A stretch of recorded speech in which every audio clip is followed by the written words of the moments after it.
Hello, hello, good morning, good morning, good morning to you. Hello, everybody. My name is RODGON.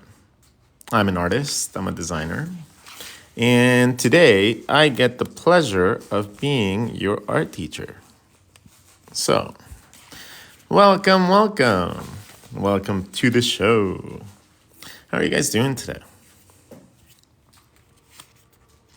If you guys are going to be joining us for our lesson, let me tell you guys what you guys can expect from today. First of all, if you guys want to help me achieve a nice large audience, you guys need to like and share the stream. Just click the little like button as much as you guys want. And what you guys can expect from learning from today is understanding a little bit about art a little bit more than you did before. Now, I like to approach concepts like the head, the anatomy of the human figure, the things that normally are hard to understand. I actually take quite a fascination in learning and explaining the things that are normally really hard, aka looking up, the anatomy, perspective, all that stuff is incredibly simple for me. So me being able to do that allows me to be able to show it to you guys in ways that you guys can use it to be able to create your characters, animation, storytelling, or even it's just general illustration purposes. So being able to use your perspective and anatomy will help facilitate every single aspect of your design work. And I just happen to draw kind of cool too, so it leads to really fun interactions. So today's lesson is going to be stylization, believe it or not. We are actually going to go into style today. Why? Well, because I think I have achieved enough knowledge base that I can start playing around with a little bit more of the design process. So if you guys can see, I have been playing around with a character that I want to start developing into a more consistent pinup. And I have this character that I like to call Vicky Mayhem. Vicky is based on a person that I dated before, and it's a conglomeration of a lot of the people that I have dated. So Vicky is essentially an overgrowing inspiration pinup girl that essentially takes into consideration every best aspect of every single person that I have ever dated. And I just compile them into my ideal little girl. Not little girl. That sounded wrong. No. What I meant is just a pin-up version of a girl. I did not mean that, okay? Oh my God. You always have to be very careful when you say things like that. And clarification is very specific, especially in this day and age. So, ay. Anyways, so style, especially when it comes down to female characters, is going to be one of the most sought after techniques that you can actually do. A lot of the times, drawing pinups in a certain specific way can just alone itself, the skill alone can generate a lot of attention. You can have a lot of growth in an account by just being able to draw somebody attractive. And that attractiveness being attractive to you makes it much more appealing to other people. So if you have a style that you like, aka anime style, traditional American style, animation, or anything like that, and you feel like you want to recreate it and you want to recreate this style as much as possible, you need to start learning how to map out your characters based on that style, not just based on anatomy. Okay? When you start basing things on style instead of anatomy, you start seeing that the differentiations of just the mapping points that we use tend to be a little bit different, right? If we're going to go with a more traditionally recreated character, we would have a wider head, we would have equal spacing between things, we would have differentiations between the lips, the mouth, the nose. But when it comes down to style, we don't have to do all that. We can do it in a simplified way that looks appealing to us. And if it makes it easier to draw, hey, what's up, Wes? If it makes it easier to draw for us, then it makes it our easiest way to recreate a style. Now, this doesn't, this is a little bit off. The ear is a little bit higher. But this all comes from learning how to draw a basic shape, a basic skull, right? Being able to draw the basic things like where your eye ridge is, your cheekbones, your nose, your mouth, and your eyes. If you can manage to find a way to be able to differentiate how that works, how those elements work, it doesn't matter if it's the way that I do it or the way that that Loomis guy does it or the way that somebody else does it or whatever. It does not matter how you get to this level, okay? You can do it in a quadrillion different ways. I just happen to like it like this because I came up with it. So it makes sense to me, okay? Being able to draw a box and then be able to draw a face at any angle, it makes it really easy to be able to draw any character in any position I feel like. Okay? This might look a little bit weird, a little bit unsteady, but when I use this to draw characters, I essentially just segment everything that I need to draw into this little tiny section of my character. My ears fall within that parameter too, and then this gets divided into 3 parts. The third part comes from my nose, and it becomes a little teardrop. That's where my mouth goes. And then my jaw just connects everything together. This is going to be on YouTube. Can you draw Squidward? Yeah, Squidward would be relatively simple. Squidward just has a big nose. I forget exactly how his actual character looks like, but that's pretty much it.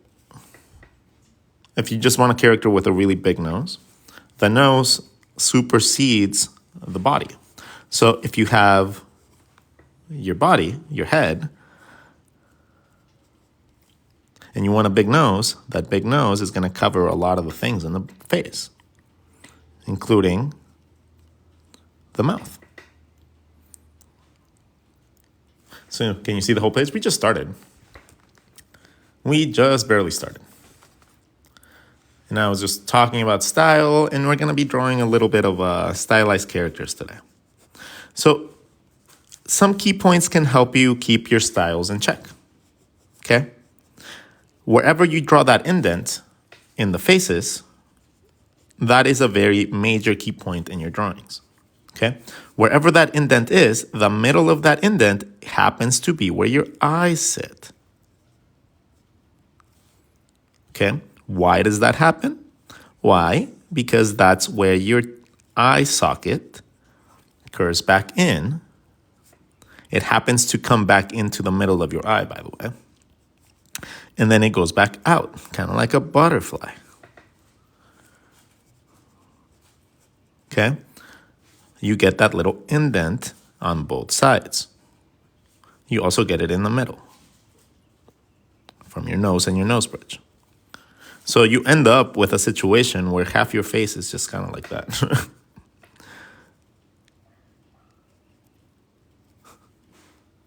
See?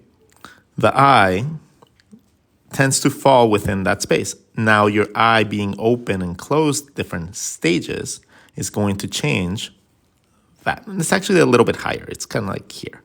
But you can just generalize it to the middle. If your eyelid is closed, that's going to be a little lower. If your eyelid is open, that's going to be a little higher. So wherever, that's why I don't like measuring the eyeball opening. Like, I don't like measuring this part, right? I don't like measuring that as the middle of anything. I like the whole eyeball because the whole eyeball falls perfectly at the top of that triangle or like in the middle of that butterfly or whatever. Your whole eyeball is there, and then you draw your eyelids around your eyeball. And that way, if you have different facial expressions, you can still retain the center balance of your things. So that's how you learn to manipulate that. All right, once we get to 8,000, we will tackle a little pinup. Let's get to 8K likes, and I'll tackle a little pinup like these guys. I'll show you guys how you can apply that and, you know, the proportions that I use and stuff like that. You, my little hungry bastard.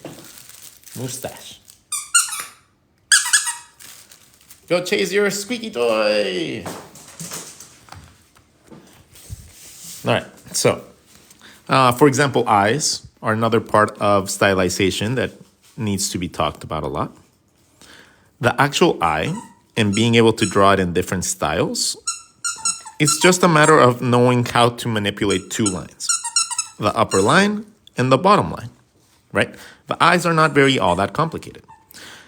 The upper line is gonna be the one that holds your eyelashes. So any design that you add to this, any thickness, is going to be generated from there, okay? If you want different design styles, different eyelash styles, different eyebrow styles, everything like that is gonna come from that upper line. Then you're gonna have an intersecting line.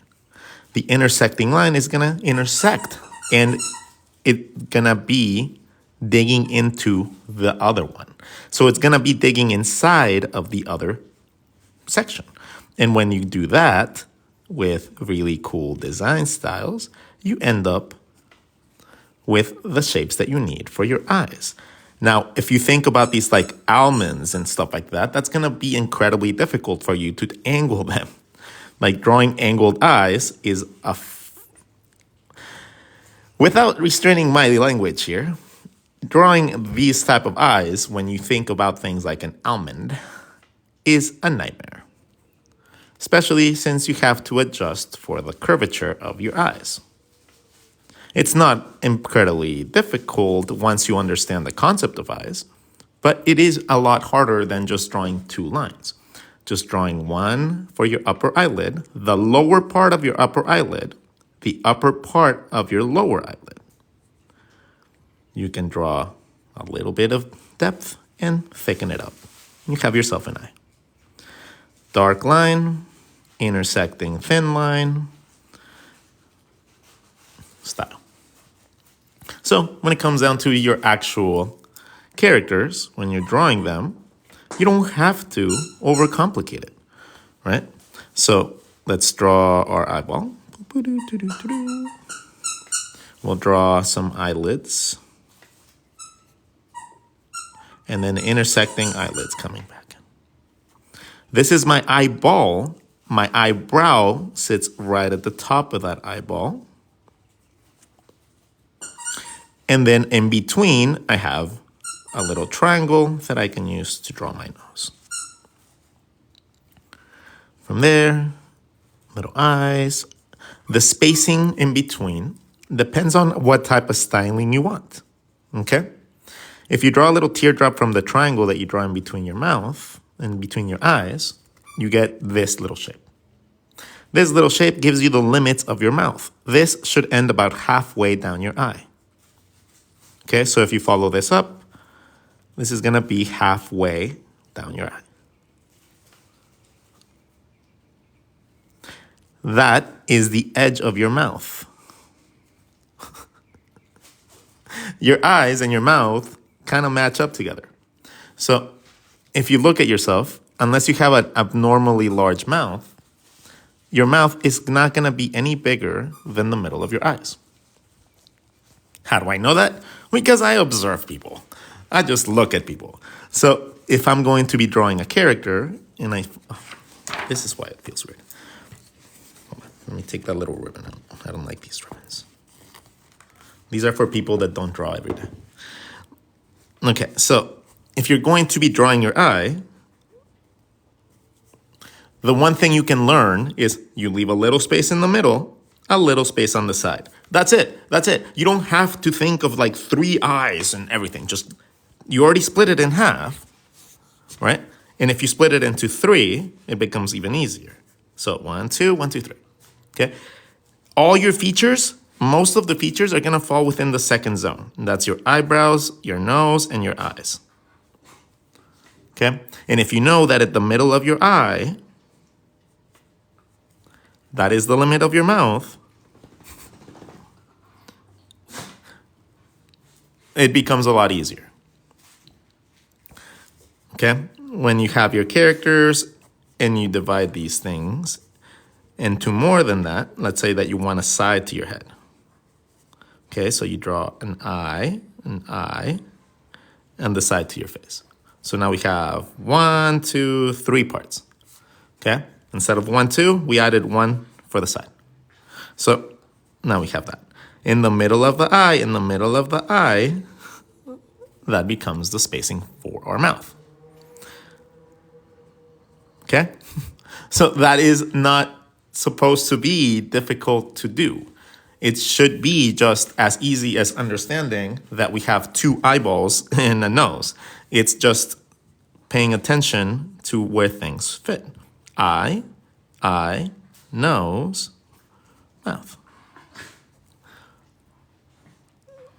This is like the rough estimate of how you should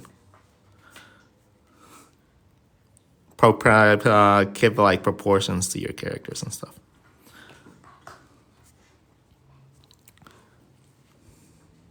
Okay, so understanding that you can just draw a triangle as a mapping system and a box. Now you can draw your characters proportioned how they're supposed to be. Right? So if you're ever questioning if something looks proportioned in your head, you can draw it and then go back and see if it works with the system.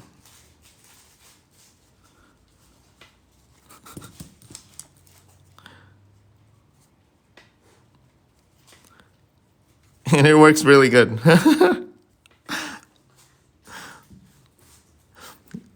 I'm asking on how to create your own hairstyles for your characters. Your own hairstyles? If you're thinking of your own hairstyles, why are you asking me how to draw it? Because if I give you a lesson on hairstyles, it's not going to be your hairstyles. It's going to be my hairstyles.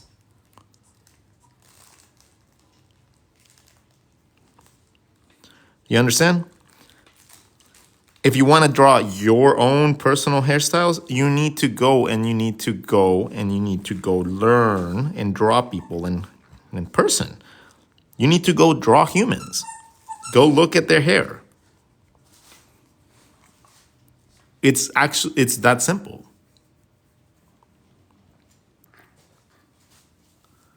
Can you change the size of the triangle? Yeah, you can change the size of the triangle at all. Everything can be manipulated. So if you learn this way, the envelope method. Ooh, I like that. It's an envelope method. Kind of looks like an envelope. Let's change this to different versions of the envelope. Okay. So if we think of these as the midpoint of our eye, and we just change the style of it,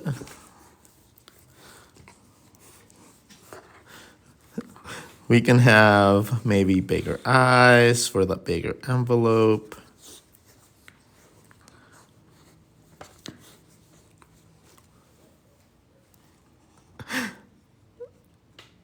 So this is just a very general mapping system. It's not a style-based thing. It's just to help you align yourself and be able to draw the things like they're supposed to. So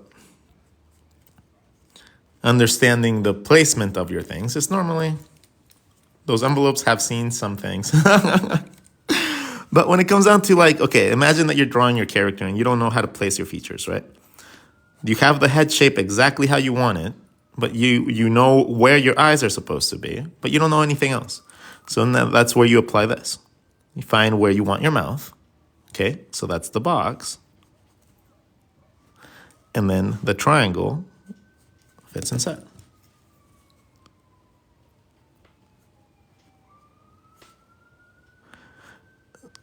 if you're not really comfortable understanding where your features go, this is a way that you guys can use to be able to find the proportions for your characters. Okay, so you don't have to guess anymore.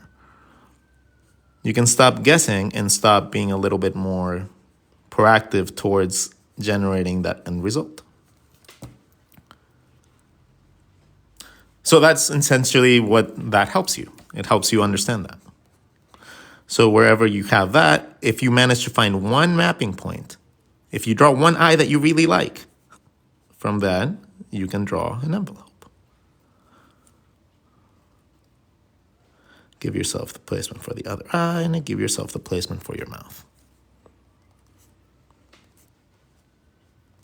Okay, so that's one way that I normally go about doing these things. You might not see it. You know, when I'm drawing, you don't see these things. Because if I normally draw for, like, when I'm drawing for fun, you guys don't see most of those details. I might do like a midline, but other than that, I just go into details in general because I already know where all those mapping systems go. Okay, I'm already seeing those lines before I even put my pen on the paper. Okay, I'm seeing the teardrops, I'm seeing the boxes, I'm seeing everything that I already align. I already see that stuff. So with me, it's not about that. With me, it's more about how far I can push this. Okay, how much can I manipulate this so that I can teach it to you guys later? Like, it's not about me showing off or being able to, like, demonstrate that I'm a better artist than you. By any means, that's not my goal at all. It has never been my goal. My goal is to just demonstrate things to you guys so you guys understand that it's not as hard as we think it is. So if you guys do see me like do something a little bit more advanced or whatever, don't feel intimidated. Just know that I'm going to teach it to you guys anyways. Eventually, I'll be able to teach it to you guys, and eventually I'll be able to get you guys to that level of knowledge anyways. So regardless of me not being able to do it immediately, my goal as a teacher is to be able to explain the hardest elements in design and make it so it's accessible to everybody, not just to people that pay for art school, not just for people that are naturally born with it, not people that just understand elitist terms and stuff like that. To me, it's more about making sure that everybody has access to this knowledge and that everybody has the ability at least to try. Because, you know, regret is a powerful thing. And when you live your whole life, you know, and then you never got to do what you wanted because you never got the education, you never got the training, you never got the art school, well, that's where I come in. I am here to help you guys achieve that. The teardrop method is more of a candy corn method. Oh, yeah. I mean, that's it. Let's see. Let's try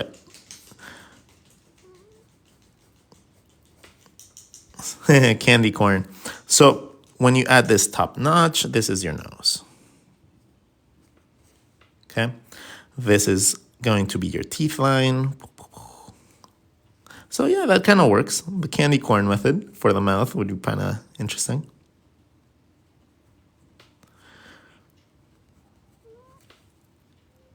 That works. Teardrop, candy corn, same thing. It's just the same shape. Anything like that. Anything like this will give you that bottom part of your face really easy. The upper part gives you the resemblance to your nose canal. Okay. This bottom part gives you resemblance to your teeth line.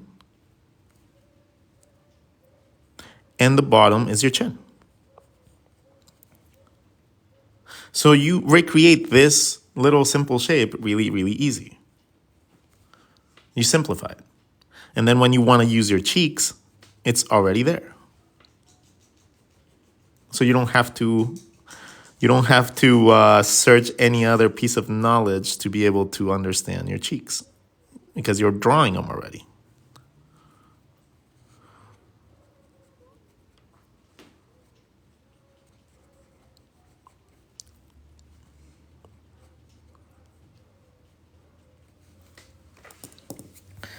Am I here? I don't know. Are you here?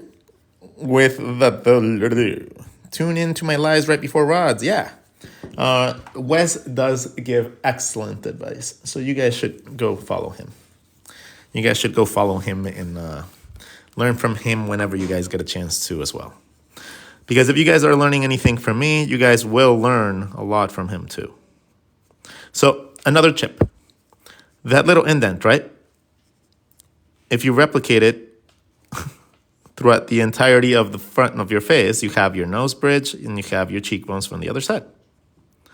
So, ta-da! So whatever indent you do for the side, right, on your characters, that is going to be the same as in the middle, same thing as on the side.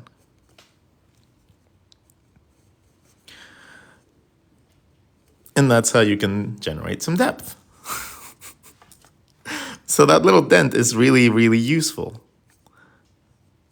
right? You can just fold it over like a little pillow and then separate your upper body from your lower body. You can use that as your midpoint, but since this is not your eye line, technically it's not your eye line. It's technically not. And I think a lot of people misrepresent that. That's your eye socket line. Okay, your eyes might not fit within there right away, but it's your eye socket line. And if you remember where your eyes sit is in your eye socket, then you give yourself your eyebrows and your cheeks right away. So if you don't think about it like your eye line, if you think about it like your eye socket line, you have a lot more info. You get your eyebrows, cheeks, and the inside of your cheek. The middle of this, imagine it's a Pokeball, and then you have an eyeball. Once you find that, okay, divide it like a Pokeball, and you have yourself the spacing for your eye.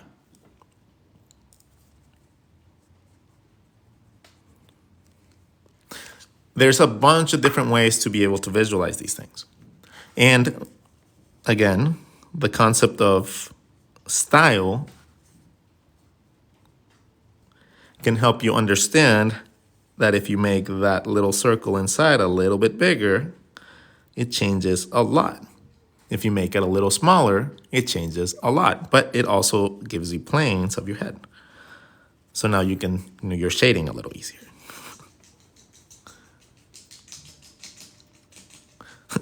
Yeah, it's actually quite fun. It's quite fun when you understand a little bit more than normal. That's the ratio of your side of your head to your normal head. So if you divide your frontal view into 3, and then you do 1, 2, 3 down, you have yourself a skull.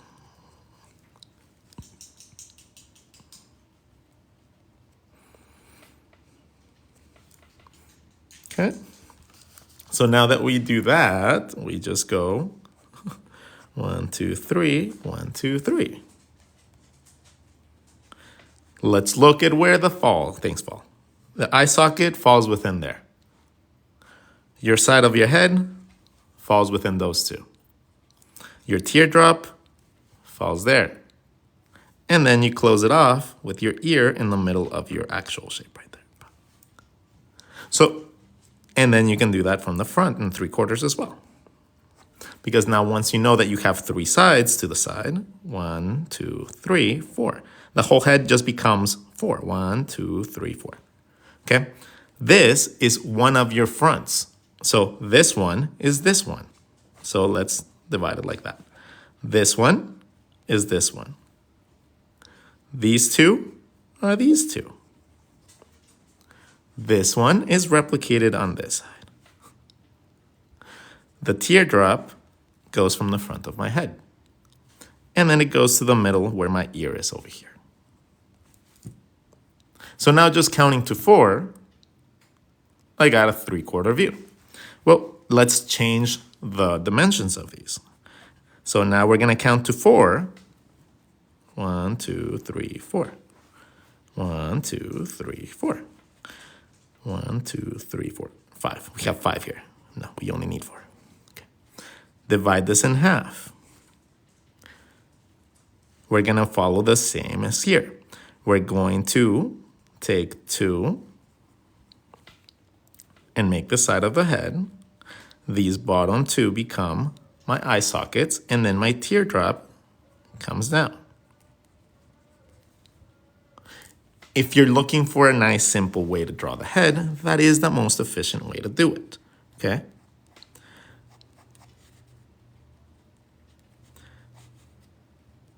When you're drawing 3/4 profiles, let me draw one with style so you guys can see how this would be applied.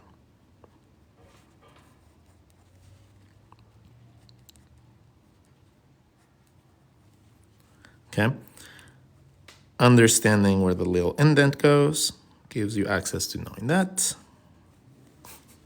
But understanding the actual concept of the head doesn't have to be incredibly difficult. You can change the proportions of these, right? Choose different proportions, different angles, and that is going to be the equivalent of your style. Whatever you decide to go with, it's going to eventually equate to the type of drawings that you want to create. If you wanted to make them anime, I like to just divide it in 4, give my head to that little front part, and my eyes fall within that line. If I want to draw anime characters, that's what I do. It's super easy, incredibly easy. A circle, 4, this bottom part, curvy out, curvy in, back in.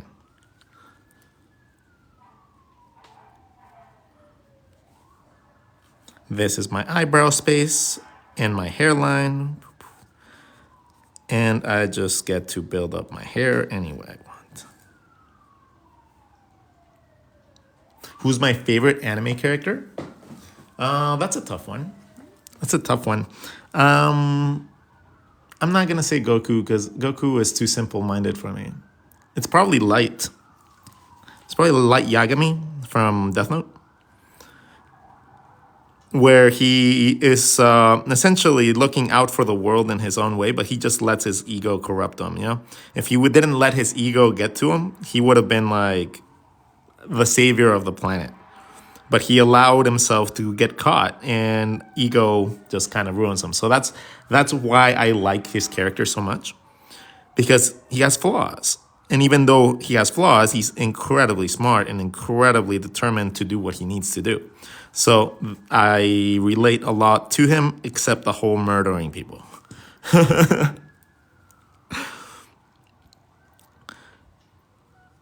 Feeling a little misunderstood, feeling like you're helping a lot of people, but they're not really aligning to where you want to do or anything of your sorts. And that just tends to be a little bit of how I view my life. Anyways, I think we are done with our page. But I do have homework for you guys today. You guys want homework? I think you guys want homework. So, homework time. Homework. All right. So, let's do some homework today. Our work today is going to consist of understanding 2 things. We're going to understand how to draw a basic head by drawing a box. Okay? Equal size box, equal divisions, right? Equal in size everything. Step 2. You're going to draw an hourglass in the middle of the bottom part of the eye, the face, right here. You're going to draw a little hourglass. Again, keep it evenly spaced. Okay? Evenly spaced the whole time. And you're going to draw a circle that just closes off that shape. Okay? So hourglass and 2 circles. From there, we go on to step 3. Step 3 is drawing the final part of the head that you're going to need for this exercise, and that is a teardrop coming from that bottom triangle. From that bottom triangle, you're going to draw a little teardrop. The teardrop can be as big or as small as you need, depending on your character. If you draw a small teardrop, you're going to have a kid. If you draw a big teardrop, you're gonna have an adult. Okay, so that is essentially the difference between a kid and a grown-up. So this is an exercise that I want you guys to practice over and over, and I want you guys to start playing around with different proportions. Okay? See what happens if you make the division a little smaller. This gives it a bigger forehead, but it doesn't really change much other than that. Okay? And once you get good enough with this, I want you guys to start playing around with eliminating the lines and then just adding the features inside those areas. You're going to find that it's going to feel like you guys know where they fall a little bit easier. And it's just going to be instinctual after a while. When you want to draw something 3/4, you're going to take the first box and you're going to add a circle to the side of it. The circle should not be wider, much wider than the front should be. So our heads aren't really all that wide. Okay? Our heads are not incredibly wide. So if you just add a little bit, about as much as here, as a circle on this side, you end up in a situation where you have a very evenly, nicely spaced out skull. And it doesn't have to be so extreme. You just draw it on the side a little bit, and you have yourself a 3/4. Okay, so that is your homework for today. That, and I want you guys to practice the envelope method if you guys don't have any, if you guys have issues mapping your heads on your drawings now. Remember that if you just draw an envelope inside your head, you have your eye, your nose, and your mouth. Okay? That is how you find the mapping systems inside of things that you might not already, if you already drew a face, for example, okay? And you're trying to figure out where everything goes, find where your eyes would be and where your mouth would be. From there, you can draw a little box.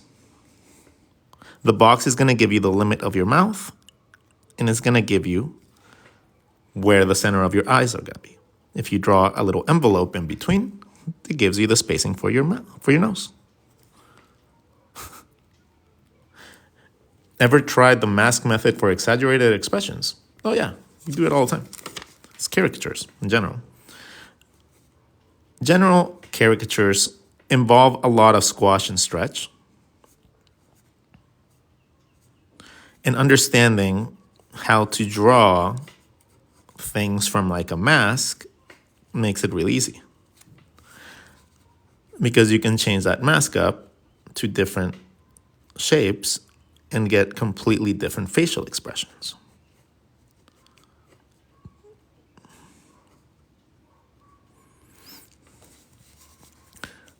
The mask is a cool concept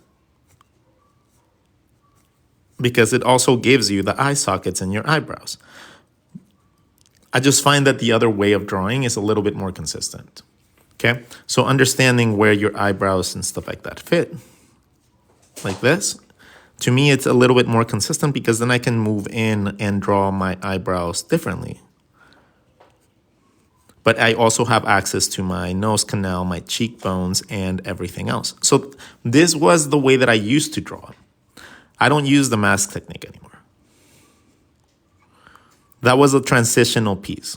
That was like a stepping stone like technique for something bigger,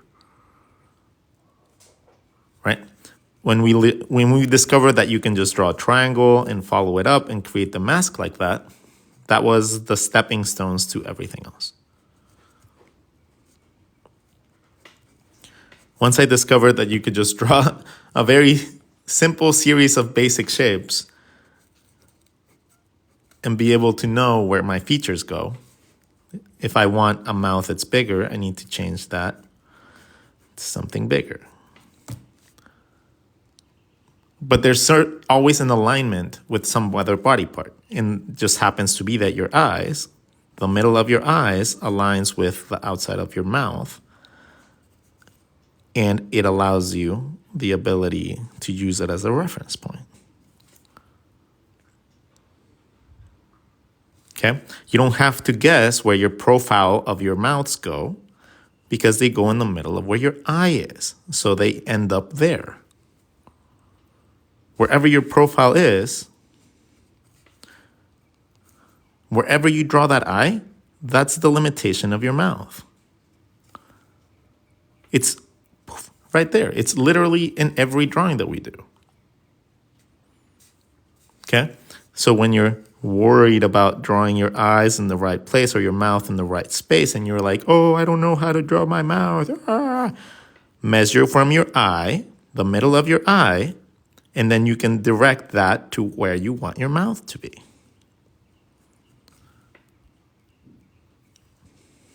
It's a very interesting dynamic. But once you see it, it's kind of really, really hard to unsee it.